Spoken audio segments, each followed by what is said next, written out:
പ്രതിപക്ഷ നേതാവ് മുസ്ലിങ്ങളെയും ക്രിസ്ത്യാനികളെയും കമ്മ്യൂണിസ്റ്റുകാരെയും മതനിരപേക്ഷവാദികളെയും കൊന്നുകളയണമെന്ന് RSSന് വേണ്ടി പുസ്തകം എഴുതി ആളുടെ ജന്മദിന വാർഷികം ആഘോഷിക്കാൻ തൊഴുകൈകളോടുകൂടെ നിലവിളക്ക് കൊളുത്തി. അതൊരു AI ചിത്രമല്ല. ആ സമയത്ത് ആർട്ടിഫിഷ്യൽ ഇന്റലിജൻസിന് ഇത്ര വിപുലമായ സാധ്യത ഉണ്ടായിരുന്നില്ല. അത് ജീവിച്ചിരിക്കുന്ന ചിത്രമാണ്.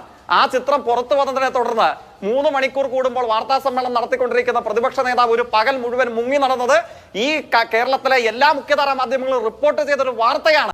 അത് വഴിയേ അറിഞ്ഞോളൂ. CPM-ന്റെ പിന്നെ യുവജന നേതാക്കന്മാർ കുറച്ചുകൂടി അറിഞ്ഞിരിക്കേണ്ട ചില കാര്യങ്ങളുണ്ട്.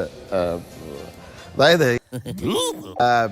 പ്രതിപക്ഷ നേതാവ് ഏതോ ഫോട്ടോയ്ക്ക് മുമ്പിൽ നിന്നു എന്നൊക്കെയാണ് പറയുന്നത്. എന്തിനേറെ ഈ രാജ്യത്തെ ഏറ്റവും മുതിർന്ന RSS പ്രചാരകന്മാരായ ലാൽകൃഷ്ണ അദ്വാനി, പ്രചാരകനായിരുന്ന ലാൽകൃഷ്ണ അദ്വാനി ഈ കേരളത്തിൽ വന്ന് ശിവദാസ് മേനോന്റെ തെരഞ്ഞെടുപ്പ് പ്രചരണം ഉദ്ഘാടനം ചെയ്തതാണ്.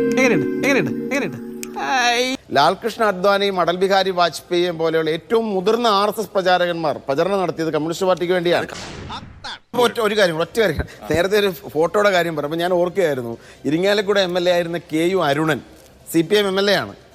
അവിടെ പോയി RSS പരിപാടിയിൽ നോട്ട് ബുക്കും ചെയ്യുകയും ഇതേ ചിത്രത്തിന് മുമ്പിൽ നിൽക്കുന്നുണ്ട്. അതുകൊണ്ട് എനിക്ക് തോന്നുന്നു DYFI നേതാക്കന്മാർ അത്തരം പഠനം കൂടെ നടത്തണം. ഒറ്റപ്പെട്ട ചിത്രങ്ങളല്ല ഉള്ളത്. ശരി,